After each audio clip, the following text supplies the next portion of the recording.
My name is Rachel Thompson. I'm 42 years old, and this is the story of how my sister learned the most valuable lesson of her life. Have you ever been looked down on by your own family for the life choices you've made? If so, this story is for you. For 15 years, my sister couldn't stop reminding everyone that I'd wasted my MBA to become a farmer's wife. But at my daughter's wedding, in front of 200 guests, a truth emerged that silenced her forever. Before I continue, please take a moment to like and subscribe, but only if you genuinely enjoy this story. And let me know where you're watching from and what time it is where you are. It all started 3 months before my daughter Emma's wedding. David and I were in our kitchen, going over the guest list one more time when my phone buzzed. Victoria's name flashed on the screen. "Can't wait for the wedding," her text read. "I have a special surprise planned for Emma." My stomach tightened. Victoria's surprises were never just surprises. The morning of Emma's wedding arrived with perfect Oregon sunshine streaming through the vineyard's oak trees. Our venue, Willow Creek Vineyard, looked stunning with its rolling hills and neat rows of grapevines stretching toward Mount Hood in the distance. White chairs arranged in perfect rows, lavender bouquets marking each aisle, everything exactly as Emma had dreamed. David squeezed my hand as we did our final walkthrough. "Stop worrying about Victoria," he said, reading my mind as always. "This is Emma's day." But at 2 p.m., an hour before the ceremony, Victoria's Tesla pulled up the gravel drive. She stepped out in a designer dress that probably cost more than our monthly mortgage, her husband Robert trailing behind, looking uncomfortable in his tailored suit. "Rachel!" Victoria air-kissed me, her perfume overwhelming. "Oh my, how rustic. I suppose this is charming in its own way." She glanced at the barn where the reception would be held. "Very authentic. Very you." I forced a smile. "Emma loves it here." "Of course she does, sweetie. She grew up with simple tastes." Victoria's eyes swept over my dress, a elegant but modest navy blue number I'd found at Nordstrom Rack. "Is that what you're wearing?" Before I could respond, she turned to the wedding coordinator. "I need to speak with whoever's handling the speeches. I have something special planned for my niece." The coordinator looked at me questioningly. I nodded, though my chest tightened. Victoria pulled out an envelope from her purse, thick and cream-colored. "This is part one of my gift," she said, waving it mysteriously. "Part two comes during my toast." I didn't know then that her gift would change everything. As guests began arriving, Victoria positioned herself near the entrance like an unofficial greeter, making sure everyone noticed her. "Yes, I flew in from San Francisco," I heard her tell Emma's college roommate. "Had to push back a board meeting, but family comes first, doesn't it?" She intercepted our neighbors, the Johnsons. "Oh, you know Rachel from the farmer's market? How quaint. I keep telling her she could do so much more with that MBA. But some people prefer the simple life." David's jaw clenched as he adjusted his tie, the one Emma had given him that said "Father of the Bride" in small letters. His hands, permanently etched with soil lines despite scrubbing, trembled slightly. "Let it go," I whispered. "She's doing it again," he muttered, "making this about her." The MC, a young man named Tyler, approached us looking flustered. "Mrs. Thompson, your sister insists on giving a special toast. She says she's cleared it with you?"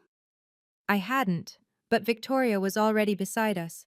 "Of course it's cleared. I'm the bride's only aunt. I've prepared something inspirational for Emma."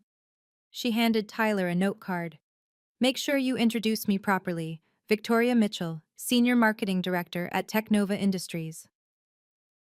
Tyler glanced at me. The ceremony would start in 20 minutes. 200 guests were taking their seats. My father, 73 and recovering from hip surgery, was being helped to his chair by my mother. This wasn't the time for a confrontation. "Fine," I said quietly. "But keep it brief, Victoria." She patted my shoulder condescendingly. "Don't worry, sister.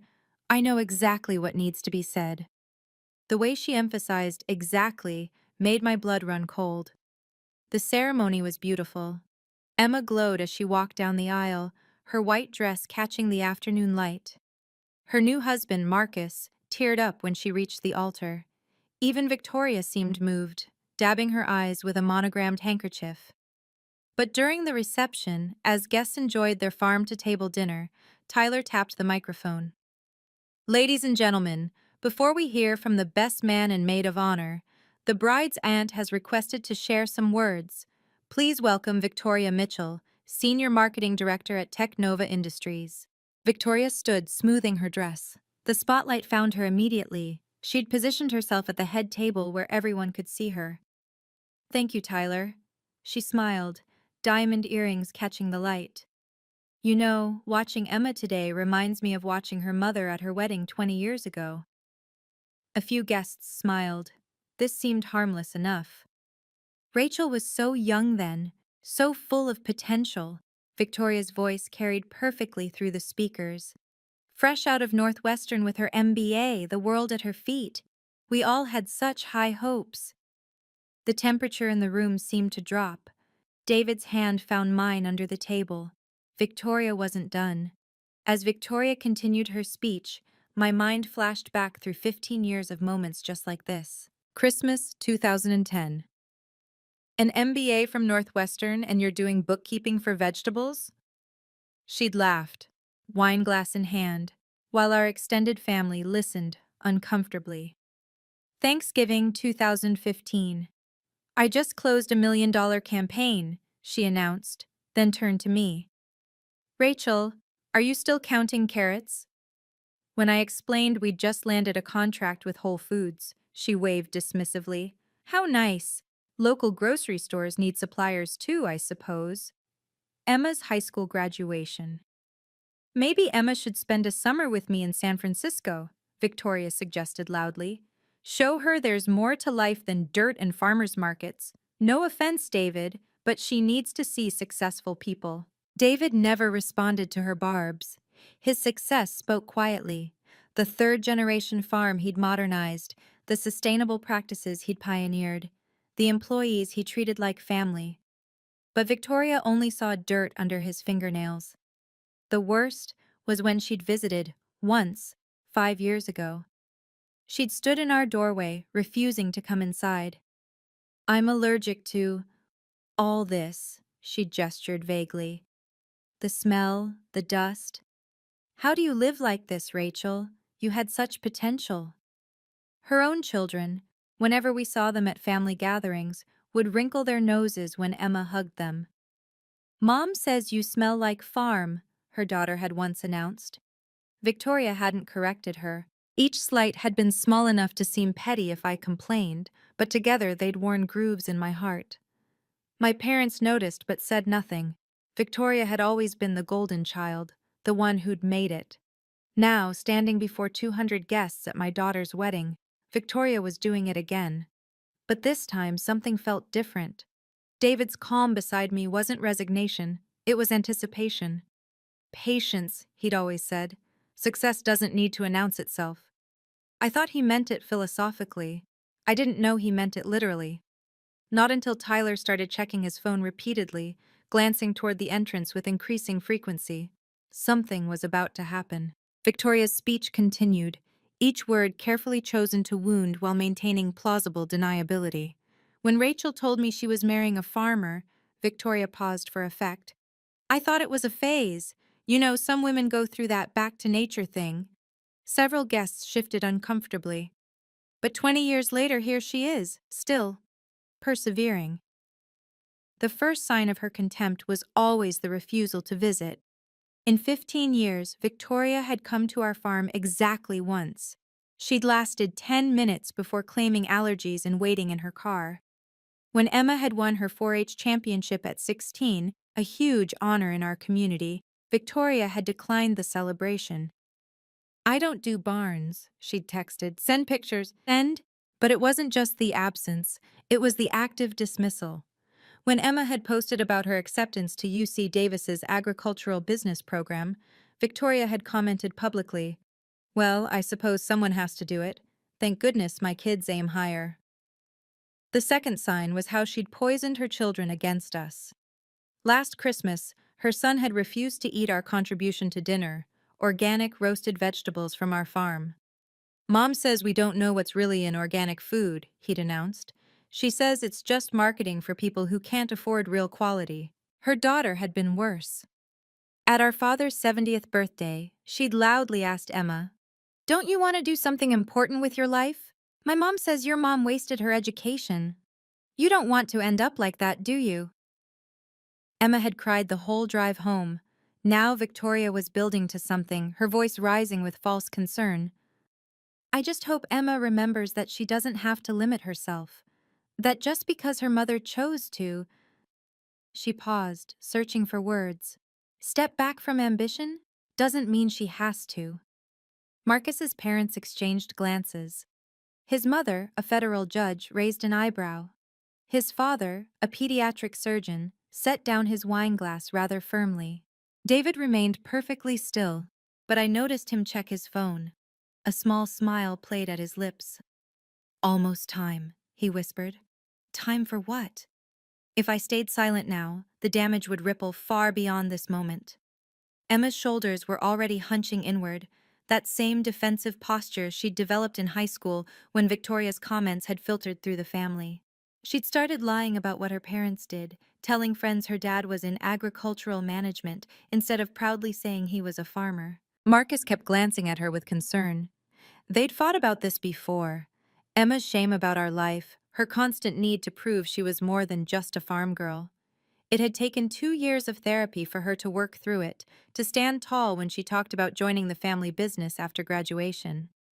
Now Victoria was undoing all of that in front of everyone who mattered to Emma. David's family sat at table 3, his brother and sister who'd stayed in farming, who'd built their own successful operations. They looked uncomfortable, embarrassed for us. His mother, 80 years old and sharp as ever, gripped her cane tighter with each word Victoria spoke. But it was my parents I worried about most. My father, who'd worked construction his whole life to put Victoria and me through college, stared at his plate. My mother had tears in her eyes. They'd always made excuses for Victoria. "She's just driven," they'd say, or "success changes people." If I let this continue, Emma would spend her honeymoon apologizing for us. She'd distance herself from the farm, from the life she actually loved. Marcus's family would always wonder what kind of people we really were, and David, patient, kind David, deserved better than to be dismissed as just a farmer at his only daughter's wedding. Victoria was still talking. "I've prepared something special to help Emma start her new life properly." That's when Tyler practically ran to the microphone. My internal battle raged as Victoria reached for the cream envelope she'd been waving around. Every instinct screamed at me to stand up, to stop this public humiliation. But wouldn't that make me the crazy sister who ruined the wedding? The one who couldn't take a joke? Victoria had perfected the art of plausible deniability, every insult wrapped in concern, every dig disguised as advice. "Before Emma opens my gift," Victoria continued, "I want her to know that success isn't about settling. It's about reaching higher than your circumstances." Your circumstances. As if our life was something to overcome. I thought about the MBA diploma hidden in my home office drawer, the one I'd never hung because Victoria had made me ashamed of what I'd done with it. The job offers I'd turned down to build something meaningful with David. The sustainable agriculture conferences where I spoke about financial planning for small farms, never mentioning them to family because Victoria would mock them. For 20 years, I'd chosen dignity over confrontation. But dignity without boundaries was just doormat behavior dressed up in nice clothes. Emma's best friend was recording the speeches. This would live forever on social media unless I acted. But how could I stop it without becoming the villain? David squeezed my hand 3 times, our old signal for trust me. Tyler was now at Victoria's elbow trying to get her attention. "Ms. Mitchell, I'm sorry, but we need to pause." "In a moment," Victoria dismissed him. "This is important. Emma, sweetie, your mother chose love over success. That's sweet. But you don't have to make the same sacrifice." The word sacrifice hung in the air like a slap. Then Tyler grabbed the microphone. Victoria wrestled the microphone back from Tyler with a laugh that didn't reach her eyes. Just one more minute, young man. This is family business. She turned back to the crowd, her smile sharp as glass. Where was I? Oh yes, Emma's future. She held up the envelope. Inside this is a check, but more importantly, a letter of introduction to my CEO. Because unlike some people, I believe in opening doors, not closing them. The emphasis on some people while looking directly at me wasn't subtle. You see, Victoria continued, her voice syrupy sweet. Not everyone needs to peak at 22 with an MBA they'll never properly use. Emma, darling, you're young. You don't have to follow in your mother's footsteps. You don't have to settle for… She gestured vaguely at the barn, the vineyard, our family's table. This. Marcus's mother audibly gasped. Several phones came out, people were recording. I mean, it's admirable, really. Victoria's tone suggested it was anything but. Rachel found a simple man with simple dreams and decided that was enough. But Emma, you were raised to want more, weren't you? Even if your environment didn't always encourage it.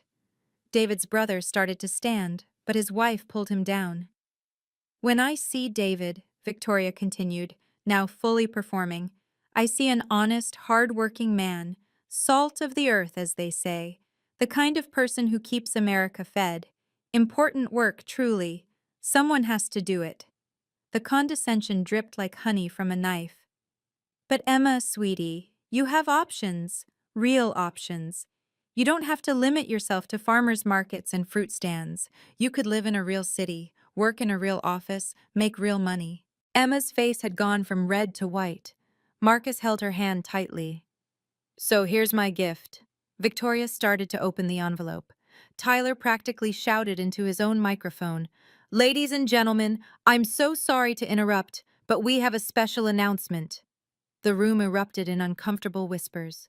200 guests suddenly found their plates, their phones, or the ceiling fascinating, anywhere but the train wreck unfolding at the head table.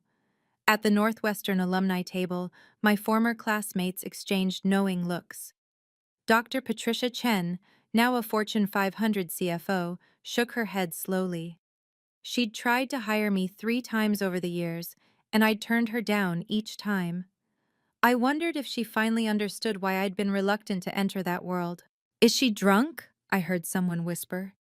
This is so inappropriate, came another voice. Poor Emma. My cousin Linda was already typing furiously on her phone, probably updating the family group chat that Victoria had removed herself from years ago, claiming she was too busy for constant notifications. But Victoria seemed oblivious to the shifting mood, or maybe she fed on it. Don't look so shocked, everyone. Sometimes truth needs to be spoken, even at celebrations. Especially at celebrations. How else will Emma know she can escape this? That's enough. David's father, William, stood up. At 75, he still commanded a room. Young lady, you're disrespecting my family. Victoria laughed. Your family? With all due respect, Mr. Thompson, your family is exactly what I'm trying to save Emma from. 3 generations of the same thing? Where's the growth? Where's the ambition? Emma was crying now, silent tears streaming down her carefully done makeup. Marcus whispered urgently in her ear, but she shook her head, frozen. My mother stood shakily. Victoria, please, this is neither the time nor… Mom, you've enabled this mediocrity for years, Victoria snapped. Always defending Rachel's choices, pretending it's noble to waste potential. The wedding photographer had stopped taking pictures. The videographer had lowered his camera. Even the catering staff stood frozen in the doorway. Tyler looked desperate. Mr. Harrison is here. But Victoria waved him off, building to her grand finale. So Emma, before you open my gift, promise me, promise us all, that you won't settle for one of the most successful agricultural operations in the Pacific Northwest? The voice boomed from the entrance.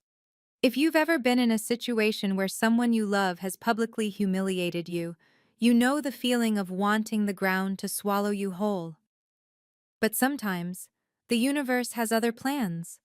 I want to know, have you ever had a moment where the truth shut down a bully?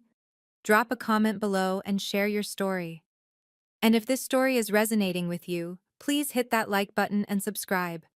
It really helps other people find these stories who might need to hear them. Now, let me tell you what happened next, because this is where everything changed.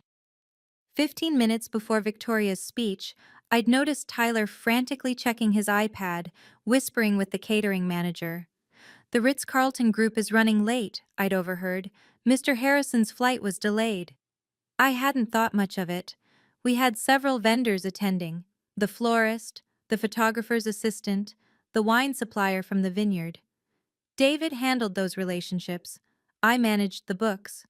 But now Tyler was practically bouncing on his feet, gesturing wildly toward the entrance. "Mr. Harrison, perfect timing. Ladies and gentlemen, please welcome Mr. James Harrison, Vice President of Procurement for the Ritz-Carlton Hotel Group." Victoria's hand froze mid-gesture, the envelope still unopened. "The Ritz-Carlton?" she said into the microphone, then seemed to realize she was still amplified. "What does that have to do with—" A distinguished man in his 60s walked in, followed by two younger executives. Despite their travel-rumpled suits, they commanded immediate attention.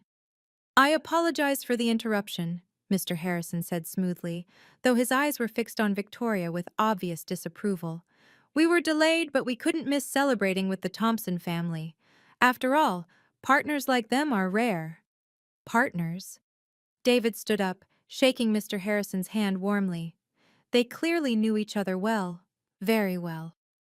Victoria's smile flickered. "I'm sorry, did you say partners?" But Tyler was already back at his microphone, relief visible on his young face. "Yes, I've been trying to announce. Thompson Organic Farms has just signed an exclusive contract with the Ritz-Carlton Hotel Group." The room went completely silent. My cousin Linda's phone slipped from her hand, clattering on the floor. Victoria's envelope fluttered to the ground, forgotten. And David, quiet, humble David, picked up his wineglass with soil-stained hands and smiled. I'd missed the signs all week, too focused on Victoria's impending drama to notice David's quiet confidence. The way he'd smiled when Victoria's RSVP came in. "Let her come," he'd said simply. The mysterious phone calls he'd taken in the barn, always ending with, "Yes, the 15th works perfectly." The new suit he'd bought, not rented, for the wedding. "Emma deserves the best," he'd explained, but there'd been something else in his eyes. Even this morning, when I'd fretted about Victoria's surprise, he'd pulled me close and whispered, "Sometimes the best response is success they can't ignore." Now, as Mr. Harrison shook hands with David, I saw my husband differently. This wasn't the fumbling farmer Victoria painted him as. This was a businessman who'd quietly built an empire while she was busy mocking him. His phone buzzed on the table. He showed me the screen. A text from his lawyer. "Contract fully executed. Congratulations on the 2.5 M annual deal. Press release goes out Monday. 2.5 million. Annual." I looked at Victoria, still standing with the microphone hanging limply in her hand. Her company, despite all her boasting, had never landed a contract that size. I knew because she would have made sure everyone knew. "Should we tell them?" David whispered to me. "Tell them what?" He smiled, that rare, full smile that made me fall in love with him 22 years ago. "Everything." Mr. Harrison had reached the microphone. "May I?" he asked Victoria politely. She stepped aside, her face a mask of confusion and growing dread. "Ladies and gentlemen," Mr. Harrison began, "I'm here to celebrate not just Emma's wedding, but a partnership that represents everything we value at Ritz-Carlton. Authenticity, quality, and genuine excellence." Victoria sank into her chair. Before Mr. Harrison could continue, Victoria found her voice. Perhaps it was desperation or just an inability to cede the spotlight, but she stood back up, grabbing Tyler's microphone. "This is lovely, really, but I was in the middle of giving my niece important life advice." Her voice had taken on a sharp edge. "Emma doesn't need to hear about vegetables on her wedding day." "Vegetables?" Mr. Harrison's eyebrows rose. "Madam, Thompson Organic Farms provides exclusive heritage produce to 17 of our properties. Their heirloom tomatoes alone are featured in our Michelin-starred restaurants. Victoria's laugh was hollow. I'm sure that's nice, but Emma has real potential. She doesn't need to waste her life playing in dirt like her father? David's voice cut through the room. He rarely spoke at gatherings, and never to confront. Everyone turned. He stood slowly, his weathered hands flat on the table. The dirt you're so disgusted by, Victoria? It's made us millions. The farm you won't visit? It employs 43 people year-round. The life you think Emma should escape? It's putting her through college debt-free and funded this entire wedding without touching her trust fund. Trust fund? Victoria's face went white. What trust fund? The one I set up when she was 5, David said calmly. Right after we landed our first major contract. You know, back when you were still an intern, telling everyone I'd never amount to anything. The room was so quiet you could hear the vineyard's fountain outside. But please, David continued, his voice steady but firm, continue telling our daughter she should be ashamed of where she comes from. Tell her to be like you, leveraged to the hilt, 3 mortgages on a penthouse, leasing cars you can't afford, all to maintain an image. How dare you? Your husband told me, David said simply. Robert asked for financial advice last month. Seems your company isn't doing as well as your Instagram suggests. Victoria's hands shook. The envelope, her grand gift, lay forgotten on the floor. Emma stood up, her voice small but clear. Aunt Victoria, please stop. The silence that followed was suffocating. 200 guests held their collective breath, witnessing the kind of family drama usually reserved for reality TV. Victoria stood frozen, her designer dress suddenly looking like costume armor that had cracked. Her mouth opened and closed, but no words came. For someone who always had a cutting remark ready, the silence was deafening. Marcus's mother, the federal judge, set down her napkin with deliberate precision. The small gesture somehow felt like a gavel falling. Robert, Victoria's husband, had his head in his hands at their table. Their 2 teenagers stared at their phones, probably hoping to disappear. My father struggled to his feet, leaning heavily on his cane. Victoria, he said quietly, but his disappointment echoed through the barn. Your mother and I raised you better than this. She turned to him, desperate. Dad, I was just trying to… To what? Humiliate your sister? Shame your niece? Destroy a wedding? His voice broke. What happened to you, sweetheart? That's when Emma moved. My quiet, people-pleasing daughter walked straight to Victoria and gently took the microphone from her hands. Aunt Victoria, Emma said, her voice stronger now. I'm not ashamed of where I come from. I'm joining the family business because I want to, not because I have to. I have a trust fund that could pay for any life I choose, but I choose this one. She turned to address the room. I choose to work with my hands. I choose to feed people. I choose to build something real, not just a LinkedIn profile. A few guests began to clap, but Emma raised her hand. Wait, she said. There's something else everyone should know. Tyler was already moving, practically running now with his iPad. Ms. Thompson, should I… Emma nodded. Go ahead, Tyler. He cleared his throat, his young voice carrying surprising authority. Ladies and gentlemen, before we continue, there's one more announcement about Thompson Organic Farms. Tyler's voice rang clear through the barn's sound system. Ladies and gentlemen, it's my honor to announce that this wedding's entire organic menu, every vegetable, every herb, every edible flower, has been provided by Thompson Organic Farms, the exclusive agricultural partner for the Ritz-Carlton Hotel Group's Pacific Northwest properties. He paused, letting that sink in. The heirloom tomatoes in your salad? They're served at 3 Michelin-star restaurants. The microgreens? Flown weekly to properties in San Francisco, Seattle, and Vancouver. The heritage carrots you just enjoyed? They have a 6-month waiting list. Mr. Harrison stepped forward, his presence commanding. If I may add, he said, taking Tyler's microphone with practiced ease, Thompson Organic Farms isn't just a supplier. They're pioneers. David Thompson's sustainable farming methods are being studied by agricultural universities across the country. His soil restoration program has won 3 environmental awards, and his wife Rachel's innovative financial planning model for small farms. It's now taught at Northwestern's business school. Northwestern, my alma mater, the one Victoria said I'd wasted. In fact, Mr. Harrison continued, looking directly at Victoria, we just signed a $2.5 million annual contract with Thompson Farms. That's our largest agricultural partnership in the company's history. We don't partner with simple farmers, Ms. Mitchell. We partner with visionaries. The room erupted. Applause started at Marcus's family table and spread like wildfire. Someone whistled. My former MBA classmate stood up, clapping. Dr. Patricia Chen raised her wineglass to me and mouthed, "Now I understand." David's family, those simple farmers Victoria had dismissed, smiled quietly. They'd known all along. David's mother winked at me, but the final blow came from an unexpected source.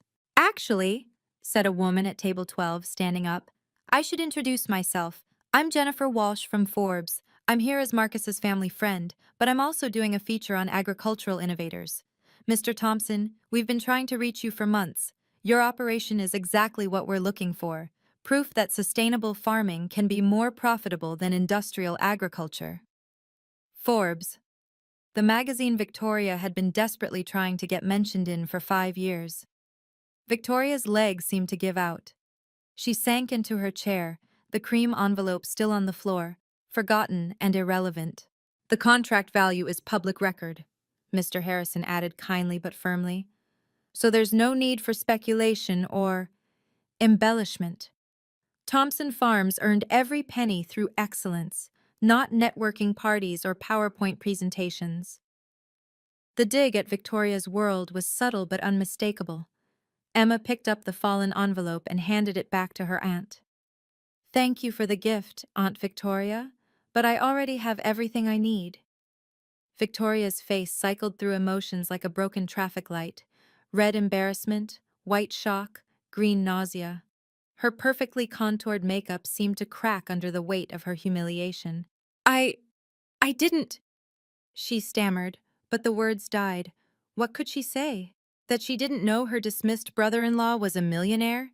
That she'd been mocking people who out-earned her by millions? Robert finally stood, moving to his wife's side.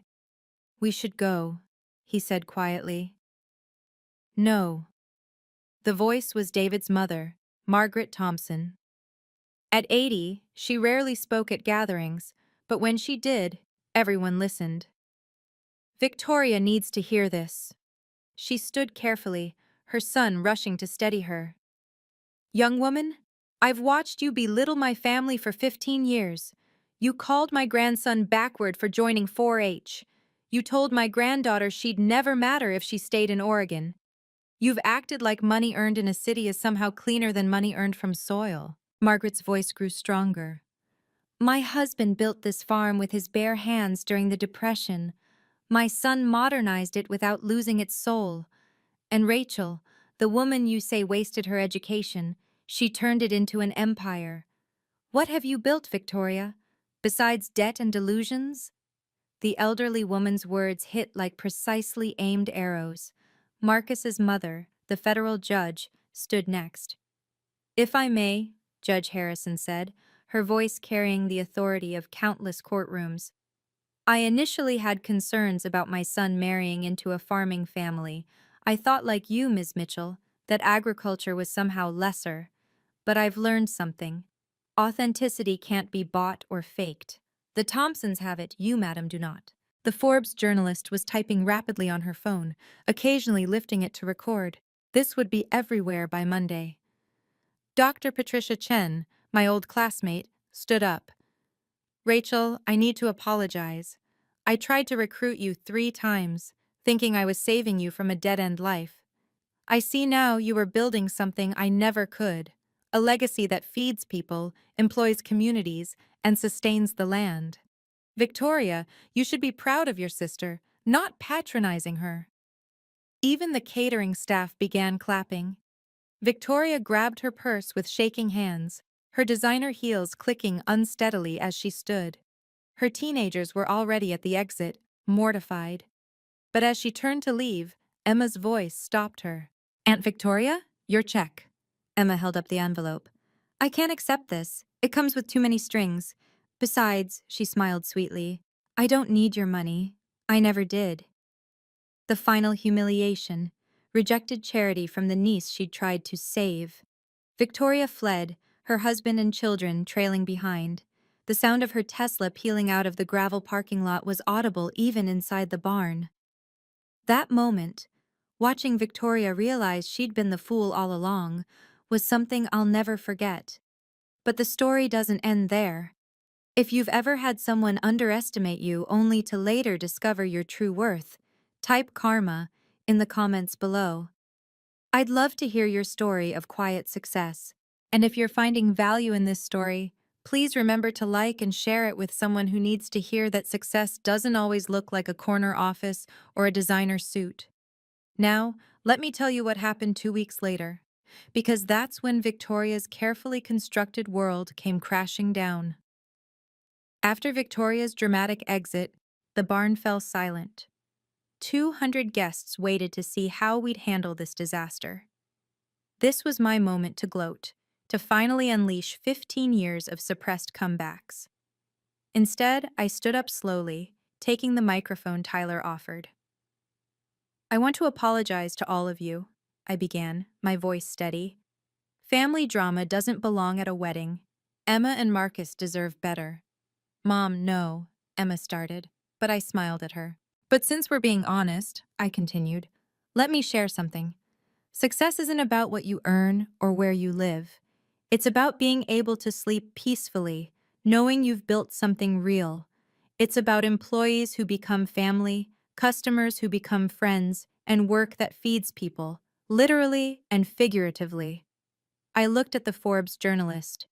"Ms. Walsh, if you want a story, here it is. American agriculture isn't dying. It's evolving. And it's being led by people like my husband, who respects tradition while embracing innovation." David stood beside me, his hand finding mine. "We're not perfect," I said.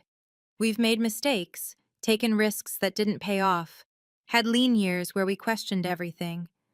But we've never had to pretend to be something we're not. We've never had to tear others down to feel tall." Mr. Harrison nodded approvingly from his table. "As for my MBA," I smiled, "I use it every day. I've turned a third-generation family farm into a multi-million-dollar sustainable agriculture business. I've created financial models that help small farms survive against corporate agriculture. I've consulted for farms across 3 states. That's not waste, that's purpose." I turned to Emma and Marcus. "This is your day, your beginning. Don't let anyone, family or otherwise, make you feel small for choosing happiness over appearances." Then I did something that surprised even me. "We're also announcing that Thompson Farms will be donating $50,000 to the Oregon Agricultural Scholarship Fund, specifically for students who've been told farming isn't a real career." The applause was deafening, but I wasn't done. "And Victoria," I said, knowing she was probably still in the parking lot, "when you're ready to have a real conversation without the performance, you know where to find us. We'll be in the dirt, building something that matters." Through the barn's open doors, we could still see the parking lot. Victoria's Tesla hadn't left yet. It was stopped at the exit, hazard lights blinking. Robert appeared in the doorway, his face flushed with embarrassment. He walked straight to our table, ignoring the stares of 200 guests. "Rachel, David," he said quietly, "I'm deeply sorry. She's not well. The company is failing. She's been hiding it for months, even from me. The house is being foreclosed. The cars are leased and behind on payments. Everything you saw today, the dress, the bravado, it's all desperation." I felt no satisfaction hearing this, only sadness. "She's been taking anxiety medication," Robert continued. "Drinking too much. The pressure to maintain the image, it's destroying her. And then to find out you've been successful all along, that she's been mocking people who could buy and sell us 10 times over." "Robert, David said gently. She's still family. Family she's treated terribly, Robert replied. I've watched it for years, said nothing. I'm complicit, but seeing her attack Emma at her wedding, his voice broke. That's our niece. What kind of people have we become? Marcus's father, the pediatric surgeon, approached. Robert, if she needs help, real help, I can recommend someone. Burnout and status anxiety are real medical conditions. Robert nodded gratefully. She's in the car, crying. She keeps saying she's ruined everything. And honestly, she has. Our kids won't speak to her. They're mortified. Through the window, we could see Victoria's teenage daughter approaching our table. She looked exactly like Victoria had at that age, before the ambition turned toxic. Aunt Rachel, she said quietly. I'm sorry about Mom. She's not really like this. Or maybe she is, but it's gotten worse since the company started failing. She's been so scared of anyone finding out. Sweetheart, I said, pulling her into a hug. Your mom is still my sister. She says things about you, the girl whispered. But I know they're not true. I follow the farm on Instagram. I've seen the awards, the articles. I even wrote a school paper about sustainable agriculture using your model. Victoria's own daughter, secretly admiring what her mother mocked. Robert gathered his children. We're going to go. Emma, Marcus, I'm so sorry. Your wedding is beautiful. Don't let this ruin it. As they walked to the parking lot, Victoria never got out of the car. Through the tinted windows, we could see her hunched over the steering wheel. The Tesla finally pulled away, taking with it 15 years of carefully constructed superiority. 2 weeks after the wedding, I was in my office reviewing contracts when my phone rang. Victoria's name appeared on the screen. I'd been expecting this call. Rachel? Her voice was small, nothing like the commanding tone from the wedding. Can we talk? I set down my pen. I'm listening. She paused, and I heard her take a shaky breath. Technova filed for bankruptcy yesterday. The board fired me last week.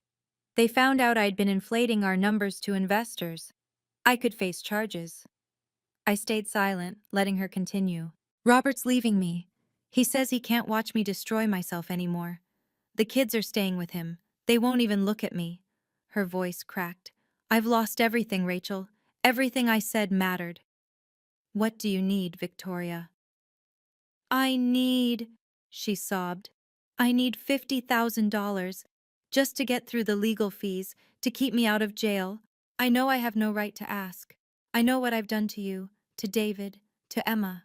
But you're my sister, and I have nowhere else to turn. $50,000, the exact amount we donated to the scholarship fund. I saw the Forbes article, she continued desperately, about your success, the contract with Ritz-Carlton. You can afford it. I'll pay you back, I swear. I'll do anything. I'll work at the farm. I'll apologize publicly. Whatever you want. Victoria, I said carefully, when was the last time you visited Mom and Dad? What? Christmas 2 years ago. Try 3 years. When did you last call Emma just to talk, not to criticize? Silence. When have you ever, in 15 years, said anything positive about our life?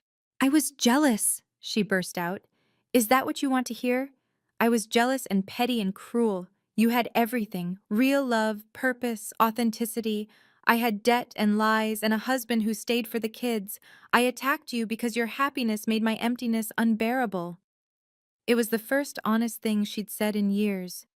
Please, Rachel, I know I don't deserve mercy, but I'm drowning. I thought about David's words. Success doesn't need to announce itself. I thought about Emma's grace at her wedding. I thought about the scholarship fund, helping kids who'd been told they weren't enough. Victoria, I said finally, I won't give you money. Her sob was audible through the phone. But I will give you something else. I won't give you money, I repeated, but I'll connect you with a financial counselor who specializes in bankruptcy and recovery. Her name is Sarah Chen. We went to Northwestern together. She helps people rebuild after financial crisis, and she does it with dignity. Victoria was quiet, processing this. I'll also give you the contact for a therapist who works with status anxiety and identity crisis. Dr. Morrison helped Emma when your comments were affecting her self-worth. He's excellent.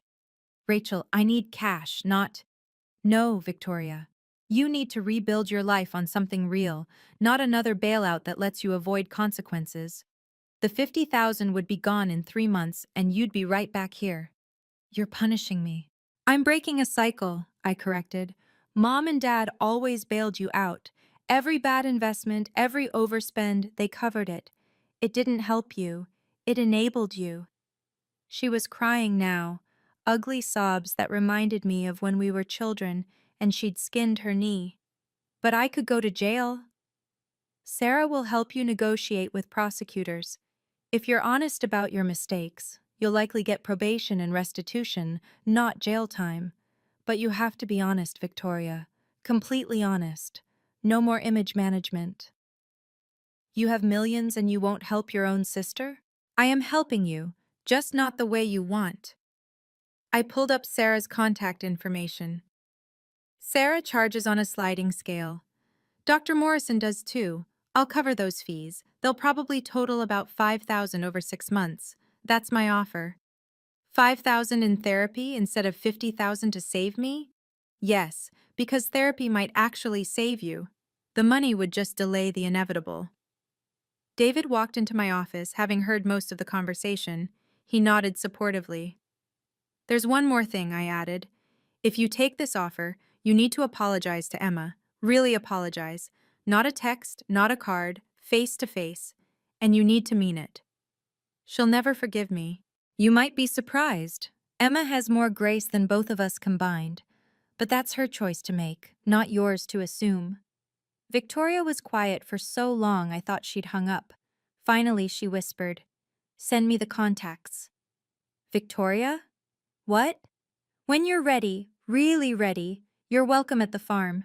Not as a visitor looking down on us, but as family willing to get their hands dirty. She hung up without responding, but for the first time in 15 years, I had hope we might actually be sisters again someday. 6 months have passed since that phone call.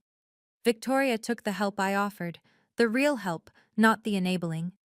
Sarah Chen told me Victoria was the most difficult client she'd ever had, but also the most determined once she accepted reality. The therapy with Dr. Morrison uncovered what we'd all suspected. Victoria had built her entire identity on external validation. When that crumbled, she had nothing. But slowly, painfully, she's been rebuilding. She's working now, not as a senior director, but as a marketing consultant for small businesses. Her first client? A family-owned bakery in Portland. She called me crying after her first day, saying, "They were so grateful for my help, actually grateful, not just impressed." Emma met with her last month. I didn't push, didn't arrange it. Emma chose to reach out after Victoria sent a genuine 3-page handwritten apology. They met for coffee, just an hour, but Emma said it was the first real conversation they'd ever had. She asked about my work at the farm, Emma told me afterward. Like, really asked. Wanted to understand our crop rotation, our sustainability practices. She even took notes. The boundaries I set weren't cruel. They were necessary. Love doesn't mean accepting toxic behavior. Family doesn't mean enabling destruction. Sometimes the kindest thing you can do is refuse to participate in someone's self-destruction. David and I have expanded the scholarship fund. We now sponsor 5 students annually, specifically those from families where their career choices aren't understood or valued.